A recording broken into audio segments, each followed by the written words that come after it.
528 ஹெர்ட்ஸ்ல நம்ம ஒரு விஷயத்த கேட்கிறோம் அப்படின்னா நம்ம டிஎன்ஏவை ரிப்பேர் பண்றதுக்கு ஹெல்ப் பண்ணுதுன்னு சொல்றாங்க. அப்படி நம்ம கேட்கக்கூடிய விஷயம் மெடிடேஷன். நம்ம மெடிடேஷன்ல இருக்கும்போது நம்மளை சுத்தி இருக்கக்கூடிய அந்த ஒரு சப்தம் டிஎன்ஏவே ரிப்பேர் பண்ணுன்னு சொல்றாங்க. இவ்வளவு ஏன், கோவில்கள்ல நம்ம உட்கார்ந்து தியானம் பண்றப்ப சுப்ரபாதமா இருக்கட்டும், கந்தசஷ்டி கவசமா இருக்கட்டும், இந்த மாதிரியான சாமி பாடல்களை நிறைய கேட்போம் இல்லையா, அது எல்லாமே 432 ஹெர்ட்ஸ்ல இருக்கும் அப்படின்னு சொல்றாங்க. அதாவது இத மிராக்கிள் டோன் அப்படின்னு சொல்றாங்க.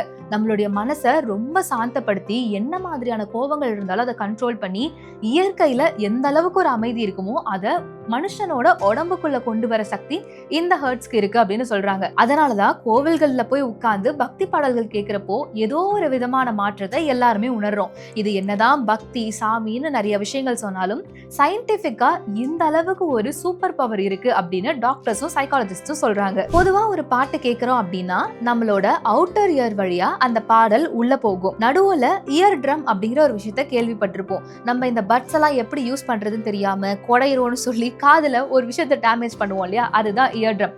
சோ அந்த இயர் ட்ரம்மும் அது கூட இருக்கக்கூடிய டைனி போன்ஸ்லயும் இந்த பாடல் போய் ஹிட் ஆகி அங்க ஒரு சில அதிர்வலைகளை ஏற்படுத்தும். அதுக்கப்புறமா நம்மளுடைய உள்காதுல நத்தை வடிவத்துல காக்லியா அப்படின்ற ஒரு இடம் இருக்கு.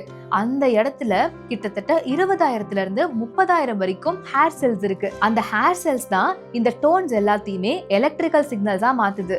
இந்த காக்லியா நர்வஸ் சிஸ்டம் இந்த சிக்னல்ஸ் எல்லாத்தையுமே பிரெயின்ல இருக்கக்கூடிய செரிப்ரம்க்கு கொண்டு போகுது. இதுதான் பிரெயின்ல இருக்க எல்லா இடத்துக்கும் பரவ செஞ்சு ஒட்டுமொத்த மூளையவும் ஆக்டிவேட் பண்ணுதுன்னு சொல்றாங்க.